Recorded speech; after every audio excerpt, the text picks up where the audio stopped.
আপনারা ইতিমধ্যে অবগত হয়েছেন যে ঢাকা বিশ্ববিদ্যালয়ের এই ডাকসু এবং হল সংসদে নির্বাচনের যে ভোট দেওয়ার প্রক্রিয়া, সেই প্রক্রিয়ার ভিতরে যারা প্রার্থী হন প্রার্থীদের নাম থাকে এবং ব্যালট নাম্বার থাকে।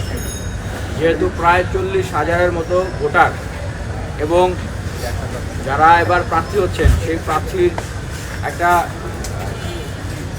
হিসাব করলে দেখা যায় যে প্রায় 19 জনের ভিতরে প্রতি 19 জনে একজন করে ক্যান্ডিডেট। তাহলে সেক্ষেত্রে কেন্দ্রে যদি 28 জন ক্যান্ডিডেট প্রার্থী হন এবং হলগুলোতে যদি 13 জন প্রার্থী হয়, এত জনের নাম কিন্তু মনে রাখা খুব কঠিন এবং ব্যালট নাম্বারও কিন্তু মনে রাখা খুবই কঠিন। সেক্ষেত্রে আমরা দাবি জানিয়েছি যেন নাম ব্যালট নাম্বারের পাশাপাশি যারা ক্যান্ডিডেট হবেন তাদের হালনাগাদকৃত স্পষ্ট ছবি যুক্ত করা হয়। সেক্ষেত্রে আমরা এটাও বলতেছি যে যারা বিশেষ করে যারা নারী শিক্ষার্থী আছেন, হিজাব করেন, তারা যদি তাদের ছবি প্রকাশ করতে না চান, তারা যেভাবেই তাদের ছবি দেবেন সেভাবেই যেন লাগানো হয়। সেক্ষেত্রে আমরা বলতেছি না যে তাদের একদম হিজাব ছাড়া ছবি দিতে হবে, সেটা আমরা বলতেছি না। যারা যেভাবে কমফোর্ট ফিল করেন তাদের সেই ছবি নিতে হবে, তবে ছবি সেইখানে দেওয়ার জন্য আমরা দাবি জানিয়েছি। এবং যারা ক্যান্ডিডেট হয়েছেন এবং বিশ্ববিদ্যালয়ে বর্তমান যারা ভোটার আছেন তাদের কিন্তু সবারই এইটা দাবি। আমরা গতকালকে চিফ রিটার্নিং অফিসার সহ যারা ছিলেন আমরা তাদের সাথে কথা বলেছি। আমরা আজকে লিখিতভাবে সেই দাবি জানাবো। আমরা মনে করি যে একটি স্বচ্ছ নির্বাচন এবং যারা ভোট দেবেন তাদের জন্য এই প্রক্রিয়াটা সহজ করার জন্য অবশ্যই এই ছবি যুক্ত করাটা অতীব প্রয়োজনীয়। কারণ ছবি যদি যুক্ত না করা হয় স্বাভাবিকভাবেই এতজনের নাম অনেক ক্ষেত্রে কাছাকাছি হয়, নাম কাছাকাছি হওয়ার কারণে কনফিউশন হতে পারে, বা এতগুলো ব্যালট নাম্বার মনে রাখা বা এভাবে করে সম্ভব না। তো সেই জায়গা থেকে আমরা মনে করি যে বিশ্ববিদ্যালয়ে আমরা গতকালকে যখন কথা বলেছি, আমাদের আজকে সংবাদ সম্মেলন করার কারণটা হচ্ছে আমরা বিশ্ববিদ্যালয়ের নির্বাচন কমিশনার সহ যারা অফিসার সহ যারা ছিলেন তাদেরকে আমরা সেই রকম আন্তরিক দেখি নাই।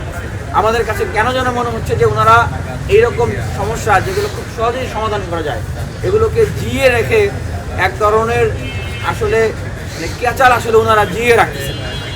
এবং আমরা আরও একটা বিষয় যেটা আমরা বলতে চাই, এখানে আমি ডাকসুর ভিপি পদপ্রার্থী, আমি গতকালকে মনোনয়ন জমা দিয়েছি।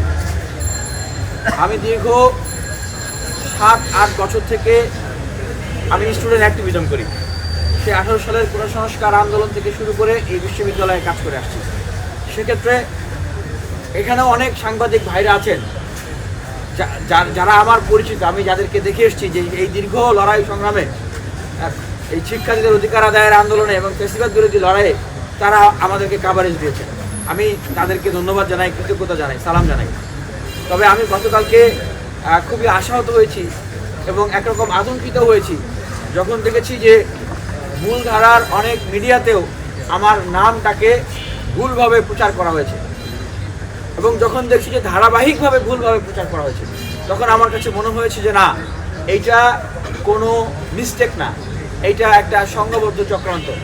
কারণ আমার নাম কি, এইটা অনেক পত্রপত্রিকায় ধারাবাহিকভাবে দীর্ঘদিন থেকে প্রচারিত হয়ে আসছে।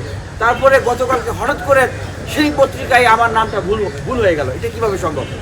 যেমন উল্লেখ করে যদি বলি, যুগান্তর পত্রিকায় আমার নাম দেওয়া হয়েছে মোল্লা বিনিয়ামিন, এবং বাংলা ভিশনে ফটোকার্ড ছাড়া হয়েছে একই রকম নামে, এবং চ্যানেল 24-এও ফটোকার্ড ছাড়া হয়েছে একই রকম নামে, ঢাকা পোস্টেও ফটোকার্ড ছাড়া হয়েছে একই রকম নামে। এবং মূলধারার এই মিডিয়াগুলোতে এরকম নাম আসার কারণে অনেকেই এই ধরনের নামে তারা প্রচার করছে। আসলে ডাকসুতে মোল্লা বিনিয়ামিন নামে ভিপি প্রার্থী কেউ নাই। সুতরাং আপনারা এমন একজনকে ভিপি প্রার্থী হিসেবে সারা বাংলাদেশে প্রচার করতেছেন যার আসলে কোনো অস্তিত্বই নাই। তো এইটা তো অবশ্যই একটা বড় ধরনের একটা বিভ্রান্তি, কারণ সারা বাংলাদেশের কোটি কোটি মানুষের কাছে আপনারা এই সংবাদটি পৌঁছাচ্ছেন এবং যারা ডাকসুতে ভোট দিবেন, প্রার্থী হচ্ছেন, তাদের কাছেও এই ফটোকার্ডগুলো বা আপনাদের এই নিউজগুলো পৌঁছেছে। যখন যারা ভোট দিতে আসবেন, ভোট দিতে এসে দেখবেন যে মোল্লা বিনিয়ামিন নামে আসলে কারো অস্তিত্ব নাই, বা তারা যখন খুঁজবেন যে এই নামে আসলে বিশ্ববিদ্যালয়ে কারো অস্তিত্ব নাই, তাহলে এটা কি একটা ষড়যন্ত্র নয়, এটা কি একটা চক্রান্ত নয়? তো সেই জায়গা থেকে আজকে সাংবাদিক ভাইদের প্রতি বিনীত আহ্বান থাকবে যদি সত্যি সত্যি এটা একটা সংঘবদ্ধ চক্রান্ত না হয়ে থাকে, তাহলে আপনারা অবশ্যই এই নামের কারেকশনটি, আপনাদের প্রতি আবেদন থাকবে, নিবেদন থাকবে, এবং আপনারা এই নামের কারেকশনটি আপনারা অবশ্যই, এটা আমি দাবি রাখি অবশ্যই, যেহেতু আপনারা ভুল প্রচার করেছেন, সুতরাং এটা আপনাদের দায়িত্ব এবং আমাদের দাবি, এটা আমরা রাখি, এই অধিকারটা রাখি যে আপনারা সঠিকটা প্রচার করবেন। যদি আপনারা সঠিক নামটা প্রচার না করেন, যারা বিশেষ করে ভুল নাম প্রচার করেছেন, তাহলে বুঝবো যে আসলে আপনারা একটা সংঘবদ্ধ চক্র, আপনারা আসলে আমার বিরুদ্ধে চক্রান্ত করছেন। আমরা যে বিষয়টা বলবো যে ছাত্রলীগের একজন সাবেক নেতা তিনি মনোনয়ন ফর্ম সংগ্রহ করেছেন। আমরা বারবার বলে আসছি যে কেউ একটা সময় ছাত্রলীগ করেছে মানে সে আজীবন খারাপ থাকবে, আমরা এরকম মনে করি না। পরিবেশ, পরিস্থিতি, বাস্তবতা, মানুষের চিন্তা চেতনার সাথে অনেক কিছুরই পরিবর্তন হয়। মানুষ আদর্শ পরিবর্তন করে, ধর্ম পর্যন্ত মানুষ পরিবর্তন করে। তবে যদি কারো অতীতের কোনো ফৌজদারি অভিযোগ থাকে, ফৌজদারি অপরাধ থাকে, সেইটা কি মাফ হয়ে যায় ভাই? সেটা কি মাফ হয়ে যায়? সেটা কিন্তু মাফ হয়ে যায় না। 2019 সালে SM হলে যে হামলার ঘটনাটি ঘটে, ফরিদ নামে একজন শিক্ষার্থীকে রক্ষিত করা হয়, পরের দিন সেখানে আমি নিজে গিয়েছিলাম।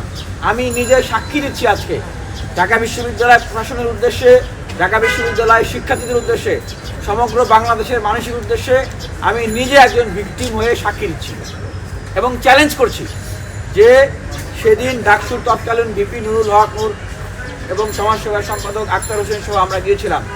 বেনজির নামে আমাদের একজন নারী শিক্ষার্থীও ছিলেন, তাদের উপরে সেদিন সেখানে আক্রমণ করা হয়, ডিম মারা হয় এবং তাদের শরীরে বিভিন্ন জায়গায় মব তৈরি করে মবের ভিতরে ঢুকিয়ে তাদেরকে কিলানো হয়, ঘুষানো হয়, মাথায় শরীরে পিঠে আঘাত করা হয়, লাথি দেওয়া হয় এবং এই নারী শিক্ষার্থীকে লাথি দিয়ে লাঞ্ছিত করা হয়।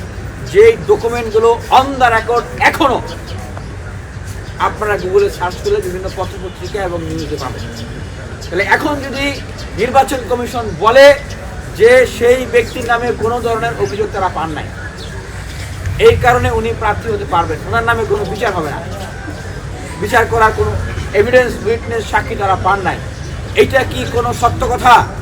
এইটা কি কোনো বাস্তব কথা?